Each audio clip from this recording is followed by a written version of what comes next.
Shalom, jemaat yang diberkati Tuhan, selamat malam dan selamat bergabung dalam ibadah keluarga Jemaat Bahtera Kasih Makassar di hari ini, Rabu 23 Maret 2022. Pemberita firman dalam ibadah saat ini adalah Bapak Pendeta Charles Jeneman Manuputi. Mari persiapkan hati dan pikiran kita untuk masuk dalam perjumpaan dengan Tuhan. Jemaat, marilah berdiri untuk menghadap Tuhan dan menyembahnya serta memuliakan namanya karena kasih setianya besar atas kita.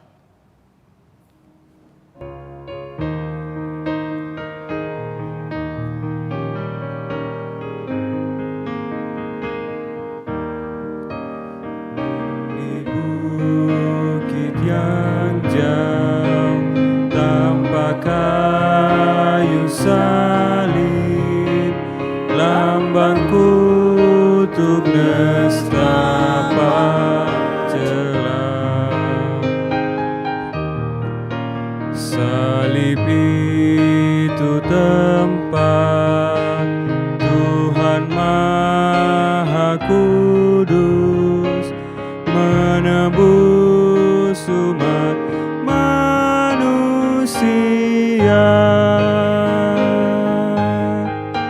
salib itu ku junjung penuh hingga tiba saat ajalku. Salib itu ku rangkul dan mahkota kelak milikmu.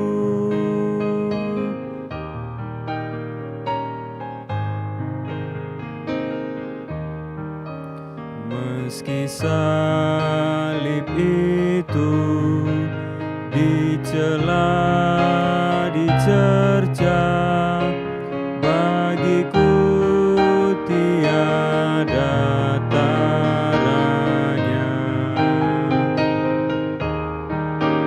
Anak domba kudus masuk dunia gelap, disalib karena dosa dunia. Salib itu ku junjung penuh hingga tiba saat ajalku. Salib itu ku rangkul teguh dan mahkota kelak milikku. Mari kita berdoa. Pujian, syukur, dan hormat kami persembahkan kepadamu ya Tuhan, atas kasih karunia-Mu yang senantiasa kami alami. Saat Tuhan memberi kami kesempatan bersekutu kembali, mampukan kami dengan hikmat Roh Kudus memahami dan menghargai kehadiran Tuhan, sehingga dengan sukacita kami memuliakan Engkau. Kami serahkan persekutuan ibadah ini untuk Tuhan berkati, sehingga segala sesuatu yang kami lakukan bersama-sama menjadi berkat bagi pertumbuhan iman kami. Persekutuan yang beribadah ini kiranya jadi atas nama Bapa, di dalam Anak, dan oleh kekuatan Roh Kudus. Amin. Mari kita bersama-sama membaca Mazmur berbalasan, tetap berdiri. Mazmur 40 ayat 2 sampai 6 secara berbalasan. Aku sangat menanti-nantikan Tuhan, Lalu ia menjenguk kepadaku dan mendengarkan teriakku minta tolong. Ia mengangkat aku dari lubang kebinasaan, dari lumpur rawa. Ia menempatkan kakiku di atas bukit batu, menetapkan langkahku. Ia memberikan nyanyian baru dalam mulutku untuk memuji Allah kita. Banyak orang akan melihatnya dan menjadi takut, lalu percaya kepada Tuhan. Berbahagialah orang yang menaruh kepercayaannya pada Tuhan, Yang tidak berpaling kepada orang-orang yang angkuh, atau kepada orang-orang yang telah menyimpang kepada kebohongan. Banyaklah yang telah kau lakukan, ya Tuhan Allahku. Perbuatanmu yang ajaib dan maksudmu untuk kami. Tidak ada yang dapat disejajarkan dengan Engkau. Aku mau memberitakan dan mengatakannya. Tetapi terlalu besar jumlahnya untuk dihitung. Silahkan duduk.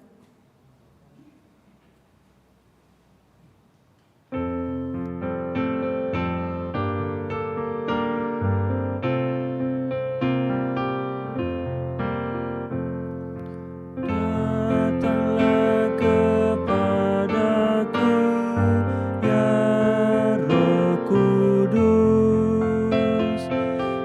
Datanglah kepadaku, ya Roh Kudus. Berilah api dalam hati, hidupku penuhilah, ya Roh Kudus.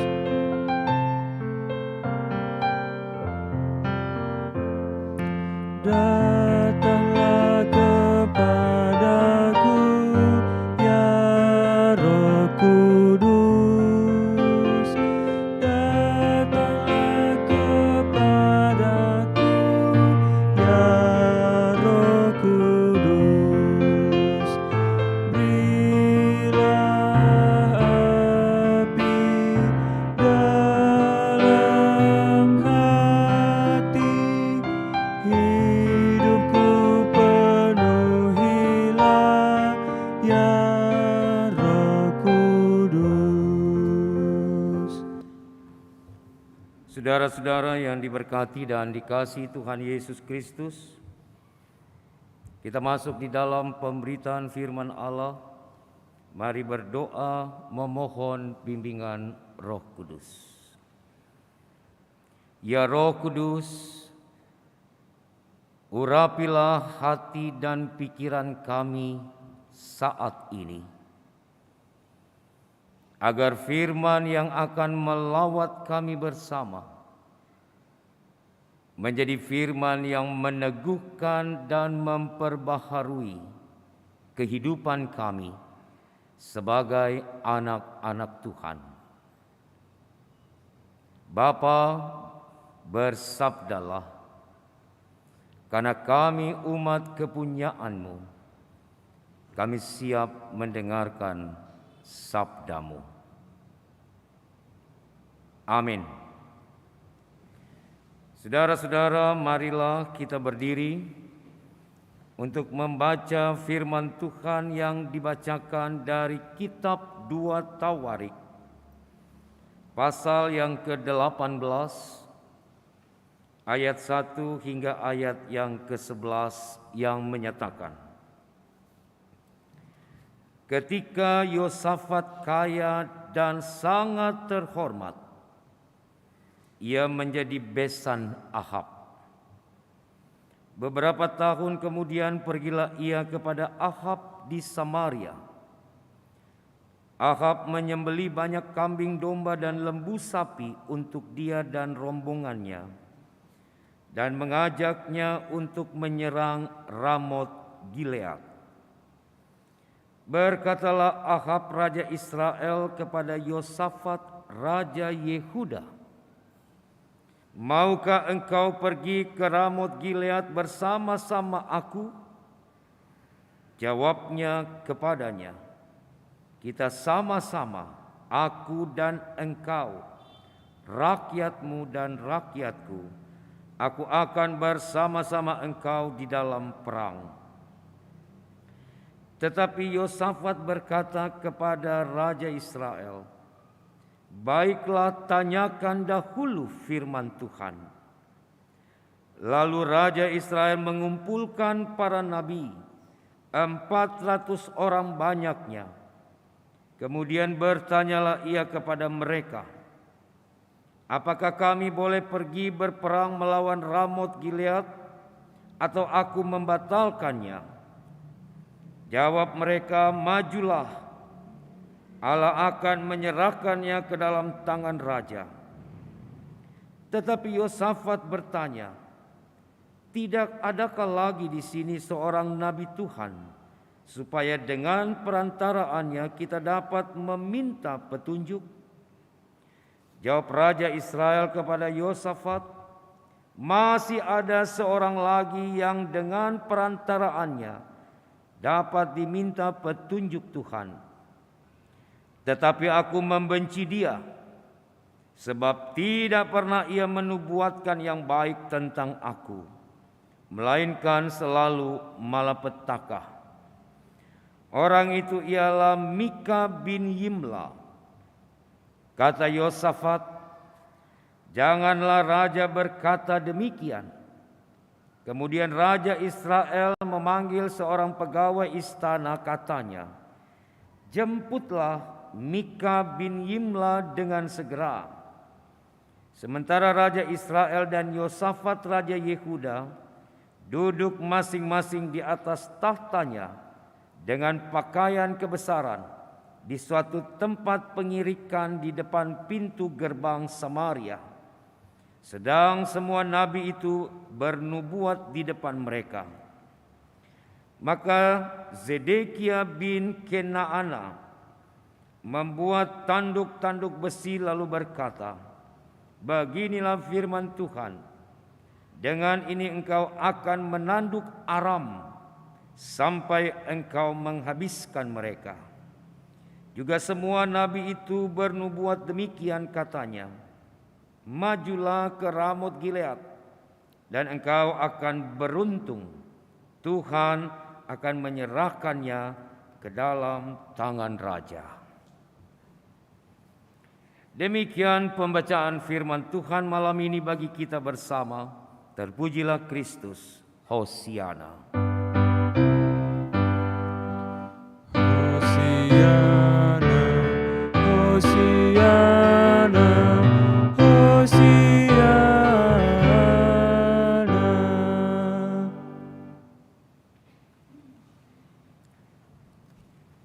Saudara-saudaraku yang dikasihi dan diberkati Tuhan Yesus Kristus, dalam ibadah keluarga malam hari ini, kembali kita akan belajar bagaimana seorang raja, seorang pemimpin, seseorang yang diagungkan memiliki karakter, memiliki sikap dan sifat yang seyogianya menjadi teladan bagi orang-orang yang dipimpinnya. Kalau beberapa hari yang lalu kita belajar tentang Raja Asa, malam ini kita diperhadapkan dengan Yosafat dan juga Ahab, dua raja, yang satu ada di Israel Utara, yang satu ada di Israel Selatan, beribu kota Samaria dan Yerusalem.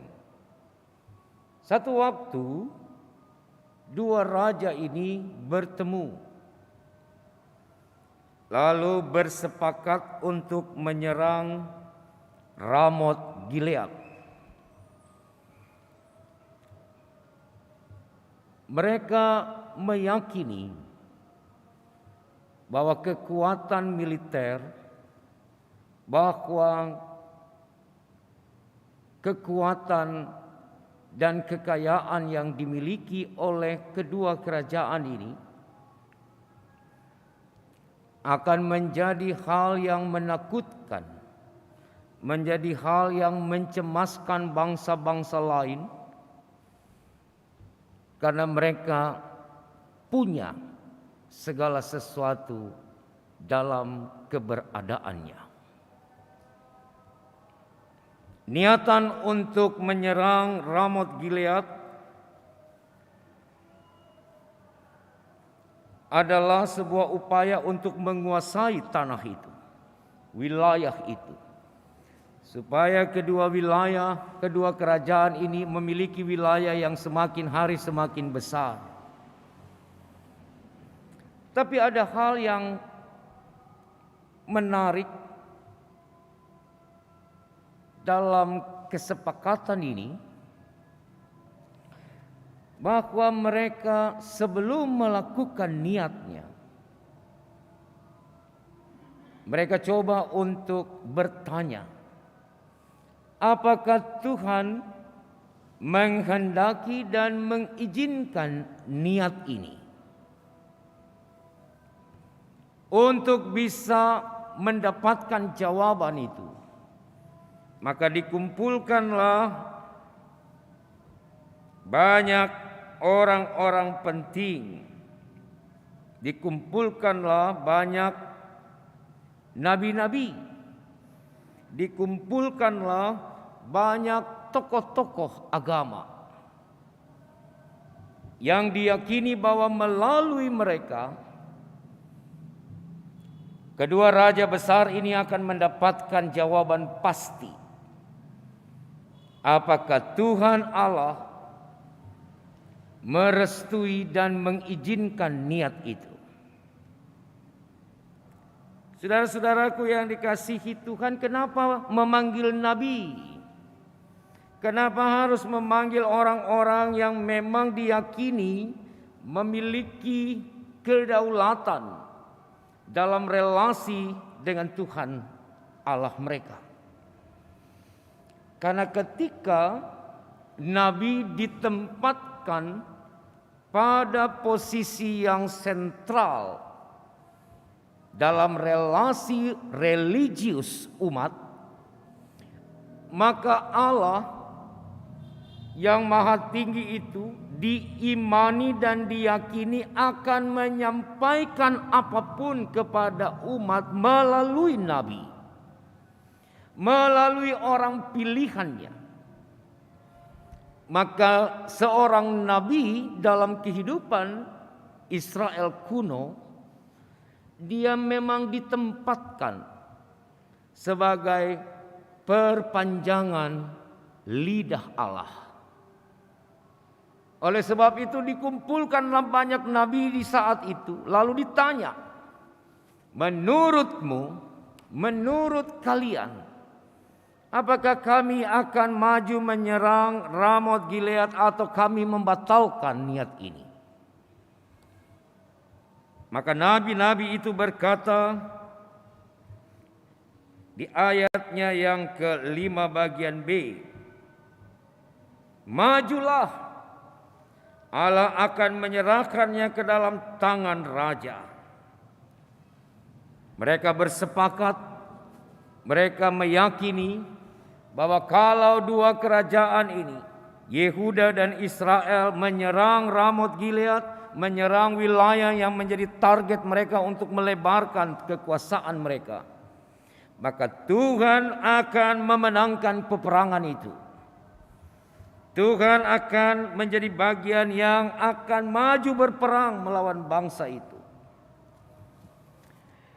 Tetapi Yosafat Raja Yehuda ingin memastikan apakah semua nabi yang dikumpulkan pada waktu itu sudah sepenuhnya memiliki kesepakatan yang sama. Karena itu di ayatnya yang ke-6 ia tanya, tidak adakah lagi di sini seorang nabi Tuhan supaya dengan perantaraannya kita dapat meminta petunjuk.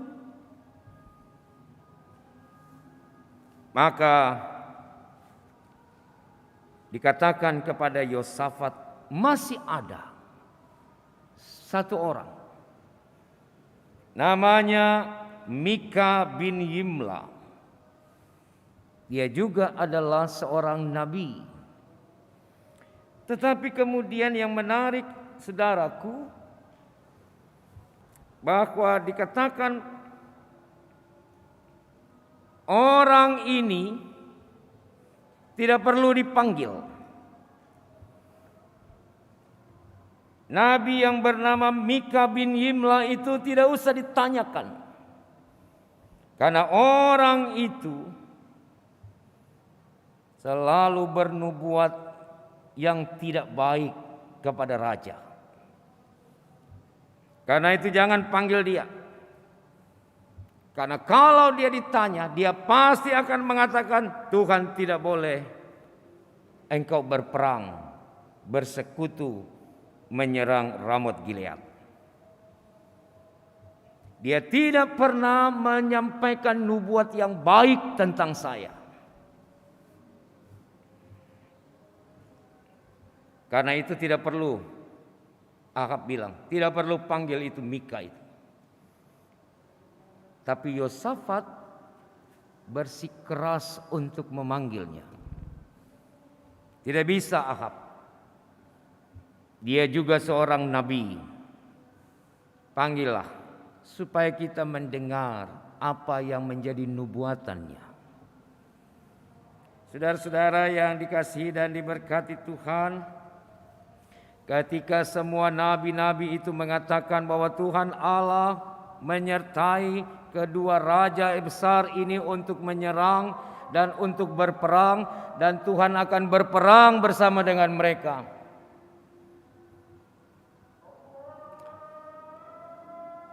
Maka perbuatan itu adalah perbuatan yang baik. Karena mau melakukan sesuatu, lebih dulu bertanya, apakah Tuhan mengizinkan atau tidak. Tetapi ketika Yosafat dan Ahab tidak memiliki sebuah kesepakatan terhadap satu orang nabi yang disebutkan di dalam bacaan kita Mika bin Yimla tadi, maka apakah benar Tuhan mengizinkan atau tidak? Nah, kalau saudara membaca perikop ini terus sampai dengan selesainya di pasal 18 ini, di ayat yang ke-34, kita akan melihat apakah keputusan untuk berperang adalah keputusan yang Allah kehendaki atau tidak. Apakah perkataan Milka yang dianggap sebagai orang yang selalu memberikan catatan-catatan yang buruk, malapetaka dinubuatkan kepada Ahab, itu menjadi hal yang harus dipertimbangkan oleh keputusan ini, sehingga mereka harusnya membatalkan pertempuran dan pertarungan itu. Tetapi Ahab, raja Israel itu berkeras supaya mereka tetap melanjutkan, karena cuma satu orang ini tidak penting. Nabi-nabi yang lain telah menubuatkan untuk mereka berperang. Apa yang terjadi? Ahab terpanah dalam peperangan itu. Dan di ayat 34 dikatakan, ia pun mati dalam peperangan. Saudara-saudara yang dikasihi Tuhan, ketika kita mencoba untuk menarik kisah inspiratif ini dalam proses kehidupan beriman sebagai anak-anak Tuhan, maka hal pertama yang harus diperhatikan adalah bahwa cerita ini memiliki nilai positif. Harus bertanya kepada Tuhan ketika hendak melakukan sesuatu dalam hidup maupun pelayanan. Sebagai pemimpin, apakah itu dalam gereja, sebagai pemimpin dalam keluarga, sebagai pemimpin dalam masyarakat, sebagai pemimpin untuk diri sendiri, maka saya dan saudara, apapun yang kita punya dan miliki dalam hidup ini, harusnya seyogianya tidak jumawa dan mengatakan bahwa saya pemimpin dan atas keputusan saya kami akan lakukan ini tanpa intervensi siapapun. Kalau jujur dan mau jujur, dalam kapasitas Bapak Ibu dan saya sebagai orang tua, sebagai kepala keluarga, sebagai pemimpin keluarga, seringkali dalam faktanya kita akan menjadi pribadi-pribadi yang menganggap bahwa keputusan kita sebagai pemimpin keluarga adalah keputusan yang paling benar. Karena ukuran yang kita pakai ibu bapak sebagai orang tua terhadap anak-anak, terhadap keluarga kita, ukuran yang dipakai adalah diri kita. Saya selalu katakan dan selalu ingatkan bahwa pada saat saudara menilai orang lain dalam hidup, pada saat saudara menjustifikasi orang lain dalam relasi kita, lalu ukuran yang dipakai adalah diri saya, saudara tidak akan pernah menemukan hal baik positif dalam diri orang lain. Karena kita pada prinsipnya dan pada hakikatnya akan mengatakan bahwa sayalah yang paling benar. Kamilah bapak ibumu yang paling tahu. Kamilah majelis jemaat sebagai pemimpin jemaat yang paling mengerti. Dan kamu semua yang lain tidak paham dan tidak tahu apa-apa.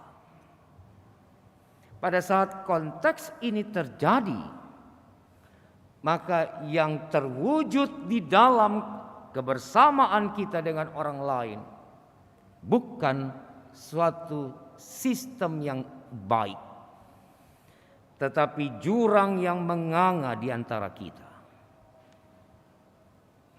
Ketika Raja Israel Ahab itu menganggap bahwa Nabi Milka adalah orang yang tidak pernah menilai dirinya baik, tidak pernah memberikan nubuatan yang bijak, nubuatan yang menyenangkan hatinya, tetapi selalu nubuatan yang buruk, harusnya itu menjadi sebuah proses introspeksi raja itu.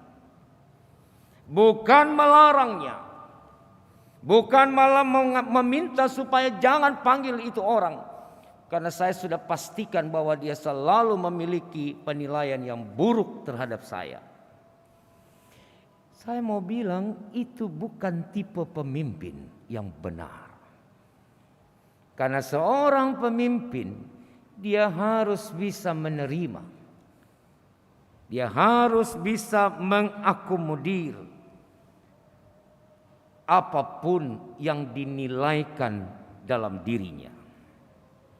Karena itu di hari Minggu yang lalu saya katakan, kalau mau terjadi transformasi dan reformasi dalam hidup, iman dan juga keberadaan kita sebagai umat, maka bukalah hati ini. Maka terimalah ketika ada kritik itu datang dalam diri kita dan terhadap sikap karakter kita. Karena kritik, karena teguran, karena apapun yang saya dan saudara terima, itu menjadi edukasi pembelajaran untuk melihat sejauh mana kita dinilai oleh orang lain. Sejauh mana ada harapan-harapan dari orang lain terhadap kita untuk menjadi lebih baik. Kalaulah Ahab tidak mengeraskan hatinya, lalu mendengarkan apa yang dikatakan oleh sang nabi, dia tidak akan mati di dalam peperangan. Tapi konsekuensi sudah ia pilih dan ia harus terima. Saya mau bilang juga kepada saya dan saudara-saudara tentunya, bahwa firman ini mau mengoreksi kita di minggu-minggu Prapaskah ini. Untuk belajar, untuk menjadi pribadi-pribadi dalam hidup, dalam keluarga, dalam pelayanan, dalam masyarakat, maupun dalam kehidupan berbangsa dan bernegara kita. Jangan menjadi pribadi yang selalu menganggap kebenaran itu mutlak ada dalam diriku. Hati-hati. Ketika saya dan saudara menyimpulkan seluruh proses kehidupan ini pada kebenaran yang kita anggap sudah absolut, yang kita anggap sudah paling tepat, dan itu kita kerjakan, kita akan bertabrakan dengan banyak hal dalam hidup ini yang kita sadari, kalau saya tidak lakukan ini sebenarnya semua aman adanya. Tapi karena saya memaksakan diriku, menganggap bahwa keputusan ini sudah tepat dan benar, maka ku kerjakan itu tanpa aku meminta petunjuk Allah sebelumnya. Maka resiko apapun saudara harus siap. Kita harus tanggung itu dalam kesadaran yang baik. Kekasih-kekasih Tuhan, jemaat Tuhan yang ada di rumah, belajar dari firman hari ini pula. Mari kita menjadi pribadi-pribadi yang selalu mau meletakkan seluruh proses kehidupan ini di dalam kekuatan dan di dalam rancangan Tuhan, yang kita sadari, kita imani, kita yakini bahwa kalau seluruh proses ini dijalani, dilakukan dalam kehendak Tuhan, maka Tuhan tidak pernah merancangkan yang jahat. Saya meminta saudara buka satu ayat saja dalam Yeremia 17 ayat yang ke-5. Apa yang Yeremia bilang di dalam Yeremia 17 ayat 5? Saya bacakan untuk kita bersama. Jemaat Tuhan yang ada di rumah juga bisa membuka dan melihat ayat 5 dari pasal 17 kitab Nabi Yeremia mengatakan, beginilah firman Tuhan. Terkutuklah orang yang mengandalkan manusia, yang mengandalkan kekuatannya sendiri, dan yang hatinya menjauh dari Tuhan. Catat ayat ini baik-baik. Ini bukan kata pendeta Manu Putih. Ini kata firman Allah. Biasa kita ketika melihat ada orang yang mengandalkan dirinya, kita paling katakan sombong, angkuh kamu, terlalu kamu berlebihan. Tapi firman Tuhan dalam Yeremia 17 ayat 15, terkutuklah orang yang mengandalkan dirinya dan manusia, bukan mengandalkan Tuhan Allah. Terkutuk itu sama dengan tidak berharga, saudara. Terkutuk itu sama seperti Yesus yang naik di atas salib, yang terkutuk karena itu tempat untuk menyalibkan orang berdosa. Tetapi Yesus ubah kutukan itu menjadi berkat. Maka kalau hidup kita mau diberkati, Belajar dari Yosafat, Raja Yehuda. Dia bertanya kepada Tuhan, benarkah Tuhan? Apakah semua nabi-nabimu sudah menjadi representasimu untuk mengatakan kepada kami, maju berperang, Tuhan menyelamatkanmu, Tuhan akan memberikan kemenangan, Tuhan akan memberkati dan sebagainya. Maka catatan penting malam ini, sebelum melakukan sesuatu dalam hidup, bertanyalah kepada Tuhan. Lewat apa? Lewat nabi-nabi yang dikumpulkan? Tidak. Lewat doa-doa kita. Karena itu Minggu Prapaskah ini seharusnya Bapak Ibu menjadi waktu di mana kita bisa terus menjalin relasi yang intim dalam doa-doa kita kepada Allah. Di minggu-minggu sengsara ini masuklah dalam satu area untuk menyaksikan bagaimana penderitaan Yesus itu terjadi untuk menyelamatkan hidup saya dan saudara. Dan kalau kita imani dalam pemahaman iman kita bahwa Allah menyelamatkanku, Allah juru selamatku, Allah yang membuat aku menjadi pribadi yang bebas dan yang dimenangkan dari maut dan kematian kekal, maka reaksi yang harus dilanjutkan dalam hidup dan kehidupan kita adalah berjalan bersama dengan Tuhan. Bukan berjalan sendiri. Bukan melepaskan tangan Tuhan. Bukan menganggap bahwa sayalah yang paling mengerti dan saya lebih tinggi dari Tuhan. Karena saya memiliki segala sesuatunya dalam hidup ini. Saudara, segala sesuatu yang saya dan saudara punya itu milik Allah. Setiap waktu Tuhan bisa ambil dari kita. Tapi kalau kita berjalan dengan Tuhan, Tuhan tahu kapan Ia harus ambil dan kapan Ia akan memberi bagi kita. Karena itu marilah sebagai gereja Tuhan, kita mau memaknai bagaimana proses kehidupan ini harus dibangun menjadi teladan bagi banyak orang.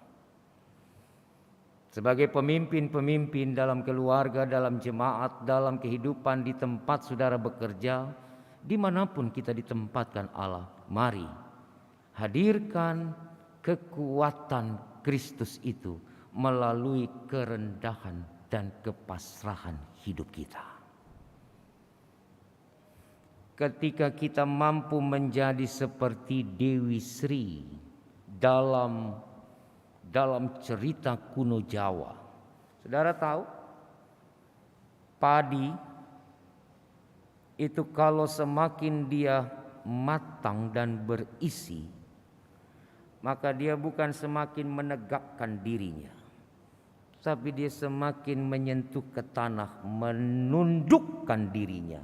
Meskipun dia punya isi sudah penuh, sudah full. Maka bagi orang Jawa kuno, mereka bilang, belajarlah dari Dewi Padi itu. Karena semakin dia terisi, semakin dia menyentuh tanah. Bukan semakin dia menegakkan dirinya. Beda dengan ketorang toh, belum pun apa-apa, belum punya apa-apa, tapi so bikin diri kayak paling tahu semua. Ini karakter yang harus diubah supaya kita benar-benar dapat berdoa dan dapat mengetahui apa yang Tuhan mau untuk kita kerjakan dalam hidup ini. Kalau saudara tidak rendahkan dirimu di hadapan Tuhan, jangan pernah berharap Tuhan kasih sesuatu yang baik dalam hidup ini. Tapi semakin kita merubuhkan diri ini, semakin kita menundukkan diri ini di hadapan Allah, maka pada saat itulah Tuhan akan memberikan pengertian dan hikmat bagi kita untuk melakukan apa yang menjadi kehendaknya dalam hidup. Minggu-minggu Prapaskah ini mengantar kita semua untuk masuk dalam proses itu, supaya doa-doa kita tidak mubazir, tidak menjadi doa yang sirna, tapi setiap doa yang dijalin kepada Allah dalam hidup akan menjadi kekuatan untuk mengarahkan kita ada pada koridor yang Allah tentukan dalam hidup kita. Selamat bergumul dan berjuang, saudaraku. Tuhan memberkati kita. Amin.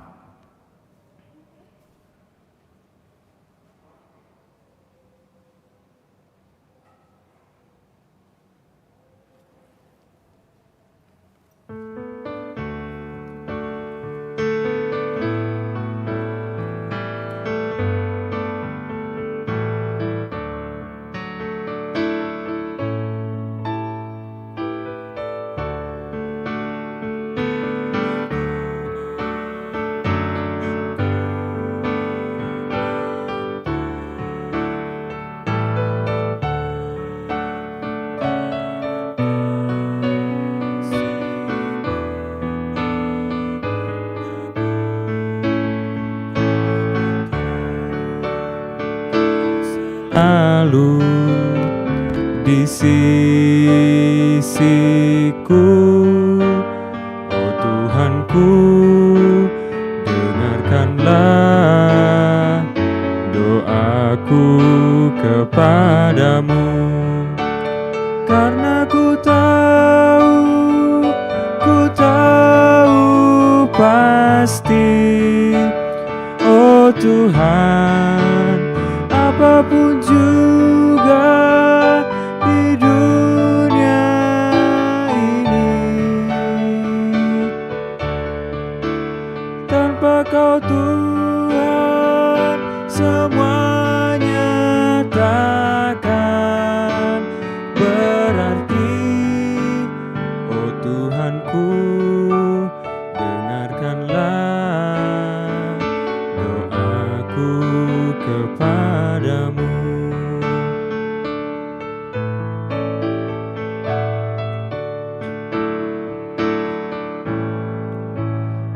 Berikanlah dan tunjukkan kuasa-Mu, tambahkanlah dan kuatkanlah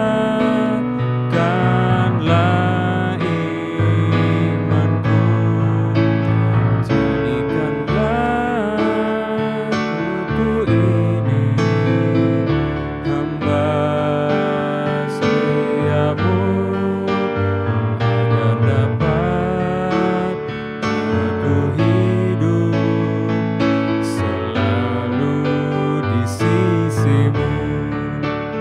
Karena ku tahu pasti, oh Tuhan, apapun juga di dunia ini, tanpa Kau Tuhan semuanya takkan berarti.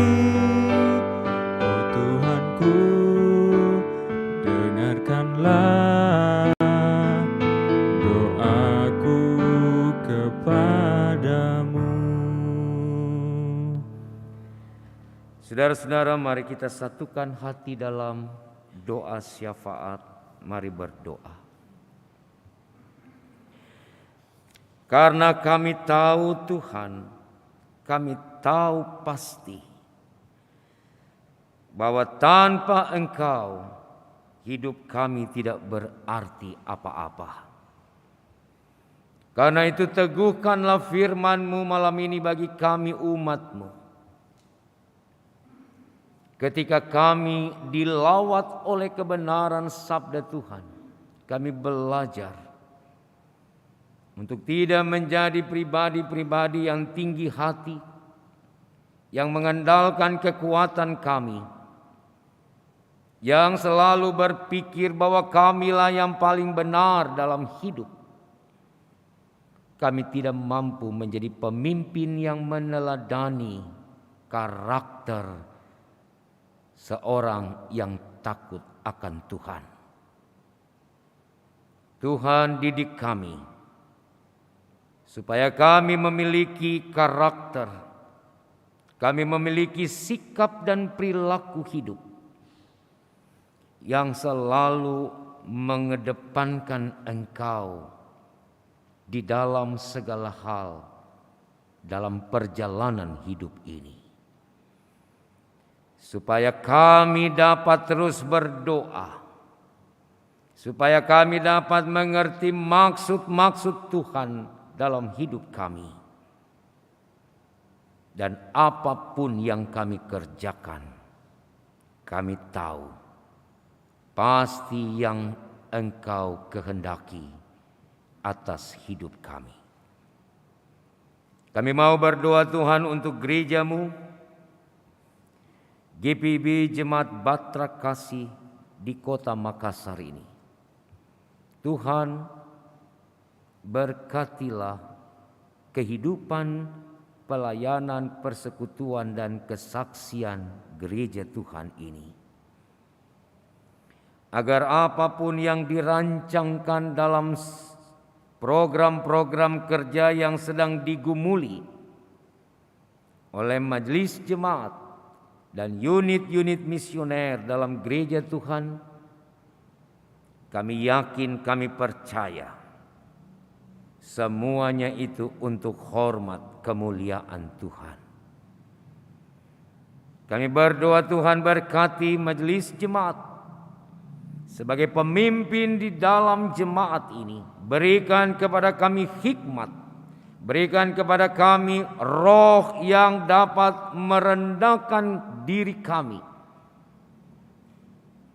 agar kepemimpinan kami dapat diteladani oleh umat-Mu dalam persekutuan gereja. Kami berdoa Tuhan berkati pelaksana harian majelis jemaat. Tuhan memberkati seluruh unit-unit misioner. Tuhan memberkati karyawan-karyawati kantor majelis jemaat. Tuhan memberkati seluruh umat Tuhan di 12 sektor pelayanan yang ada. Mereka hidup dalam ketergantungan pada kasih dan karunia-Mu ya Allah. Umat-Mu hidup dalam pengharapan akan cinta kasih dan berkat-berkat Tuhan dalam hidup dan kehidupan mereka. Umat-Mu membutuhkan belas kasihan Tuhan dalam setiap kelemahan dan sakit penyakit mereka. Kami mohon kepada-Mu Tuhan, peliharalah kehidupan umat-Mu, agar mereka boleh terus ada di dalam kasih, anugerah, rahmat, dan pemeliharaan Tuhan. Kami berdoa untuk keluarga besar PESIK di sektor pelayanan 10. Kalau Tuhan memanggil secara pribadi Oma Ema PESIK di Palu, Sulawesi Tengah, Tuhan kuatkan keluarga, Tuhan hibur mereka. Tuhan, Engkau ada dan mendahului keluarga ini dalam proses pemakaman esok di Palu, supaya keluarga tetap kuat tabah, kendati pun mereka berduka cita karena kehilangan orang yang mereka cintai, mama dan Oma Emma. Kami berdoa untuk semua umat-Mu yang mengharapkan kesembuhan, karena mereka lemah Tuhan. Jamahlah bagian-bagian tubuh umat-Mu yang lemah ini, supaya ada kekuatan-Mu di dalam keadaan hidup mereka. Kami berdoa untuk para lansia kami, orang-orang tua dalam kelanjutan usia. Tuhan berikan sukacita, damai sejahtera, agar di dalam menjalani hari-hari hidup yang masih Tuhan percayakan, mereka menikmati karunia-karunia Tuhan yang luar biasa dalam hidup mereka. Kami mau berdoa untuk anak-anak kami, cucu-cucu kami dalam pertumbuhan, perkembangan, pendidikan, pergaulan mereka. Dimanapun mereka ada, Tuhan pelihara dan bentuklah mereka menjadi anak-anak-Mu yang selalu hidup takut akan Tuhan. Presbiter pelayanan, sektor pelayanan 11 yang melayani ibadah malam ini, pianis, pemandu lagu, tim multimedia, tim operator sound system, tim satgas adaptasi kebiasaan baru, security yang menjaga gedung gereja ini. Tuhan, kami berdoa Engkau memberkati pelayanan kami selanjutnya. Kami berdoa untuk umat-Mu yang ada di gedung gereja ini dalam ibadah luring, maupun umat-Mu yang ada di rumah tangga mereka. Tuhan memberkati kami semua, agar ketika kami kembali dari ibadah ini, kami tidak kembali dalam kehampaan, tapi kami kembali dalam motivasi untuk terus berubah dan mengubah diri kami menjadi pribadi yang Engkau kehendaki. Terima kasih Bapa, berkatilah tim kerja, penyusunan program kerja dan anggaran, berkati semua peserta dalam menyempurnakan hasil-hasil program di komisi. Dan pada tanggal 28 dan 29 yang akan datang, kami masuk di dalam pleno pembahasan program-program kerja di tahun 2022-2023 ke depan. Semua ini bukan untuk hebat kami, tapi semua ini kami lakukan agar pelayanan gereja ini berdampak di tengah-tengah kehadiran gereja-Mu, GPIB Batra Kasih Makassar. Tuhan, kami mohon ampun jika dalam hidup dan kehidupan serta pelayanan kami menyakiti hati Tuhan dan hati sesama kami. Bapa, ampunilah kami. Didiklah kami di minggu-minggu Prapaskah ini untuk menjadi pribadi yang selalu mengintrospeksi diri kami, agar kami kedapatan memiliki hati yang sama dengan Kristus, hati yang murah, hati yang lembut, hati yang selalu mengasihi tanpa pamrih, dan hati yang tidak mencari kepentingan-kepentingan sendiri, apalagi mengandalkan kekuatan kami.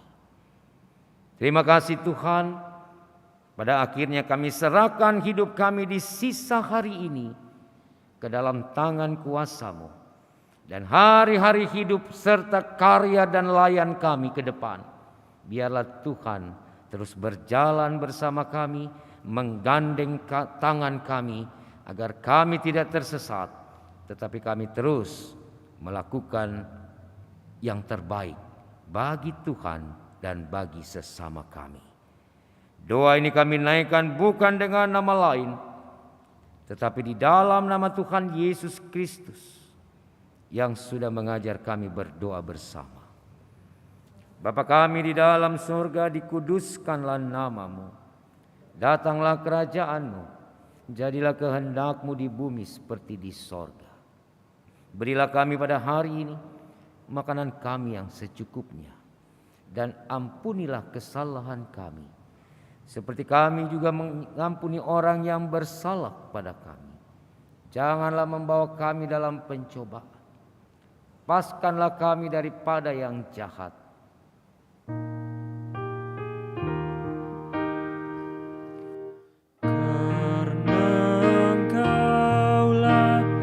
Yang punya kerajaan dan kuasa dan kemuliaan sampai selama-lamanya. Amin.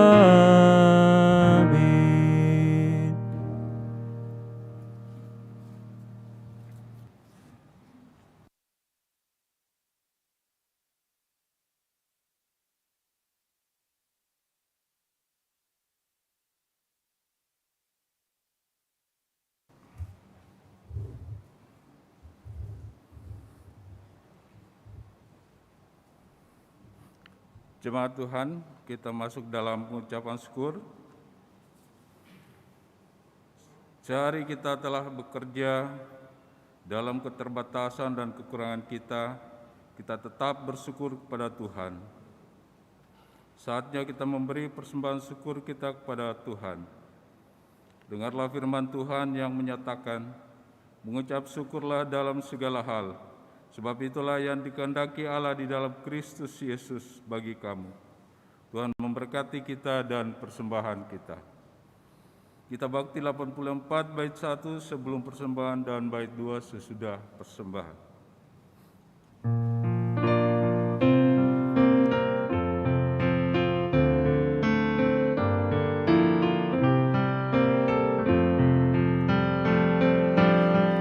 Inilah ungkapan syukurku yang ku berikan kepadamu. Ku berikan dari hatiku,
Jemaat mari berdiri dan berdoa bagi persembahan kita. Kami bersyukur kepadamu Tuhan atas kesempatan yang Kau berikan bagi kami untuk membawa persembahan ini kepadamu. Siapakah kami sehingga kami memberi, sebab Engkaulah Sang Empunya semua harta kekayaan yang ada di dunia ini. Namun Tuhan mengajar kami untuk memberi persembahan sebagai ungkapan syukur hati kami, dan persembahan ini akan kami pergunakan untuk pekerjaan memuliakan nama-Mu. Terimalah ya Tuhan, dan berkatilah persembahan ini. Demi Tuhan Yesus Kristus Juru Selamat kami. Amin. Jemaat persilakan duduk. Warta Jemaat Rabu 23 Maret 2022. Mohon perhatian seluruh jemaat untuk warta jemaat yang mengingatkan akan panggilan pengutusan dan pelayanan gereja sepekan mendatang. Yang pertama, bidang teologi.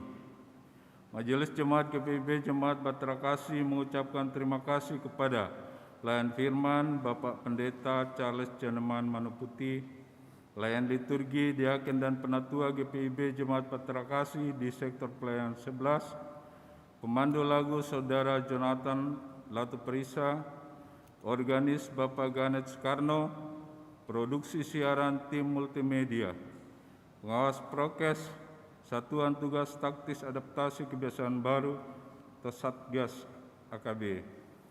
Atas pelayanannya pada hari ini dan jam ini, Tuhan Yesus memberkati. Yang pertama, ibadah sektor pelayanan akan dilaksanakan pada hari tanggal Rabu 30 Maret 2022, waktu pukul 19 sampai selesai. Pelayan Firman Ibu Pendeta Sri Mulyani Larobu, Pelayan Liturgi, Diaken dan Penatua GPIB Jemaat Bahtera Kasih di sektor pelayanan 12. Untuk itu dimohon kehadiran seluruh anggota jemaat secara luring atau daring dalam ibadah tersebut. Kedua, ibadah Pelkat PKLU via daring. Ibadah Pelkat PKLU GPIB Jemaat Bahtera Kasih akan dilaksanakan pada hari tanggal Kamis 24 Maret 2022.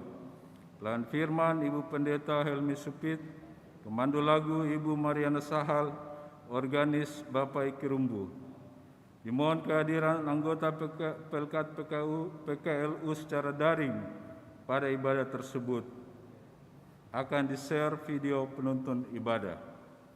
Yang ketiga, ibadah penerima diakonia. Ibadah penerima diakonia Jemaat Bahtera Kasih akan dilaksanakan pada hari tanggal Kamis 24 Maret 2022, waktu pukul 10 sampai selesai, tempat GKP 2 lantai 1. Untuk itu dimohon kehadiran penerima diakonia pada ibadah tersebut. Majelis Jemaat GPIB Bahtera Kasih Makassar menyampaikan terima kasih atas setiap bentuk bantuan yang diberikan Bapak Ibu, Saudara-saudari untuk menunjang kegiatan pelayanan di jemaat. Demikian warta jemaat. Tuhan Yesus memberkati.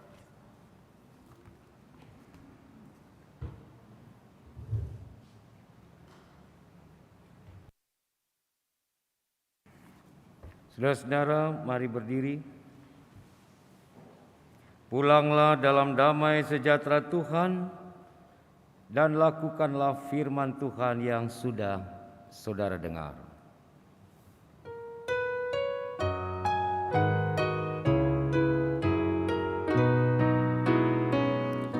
Menjulang nyata atas bukit Kala, terang benderang salib-Mu Tuhanku, dari sinarnya yang menyala-nyala, memancar kasih agung dan restu. Seluruh umat insan menengadah ke arah cahaya kasih yang mesra, bagai peluk yang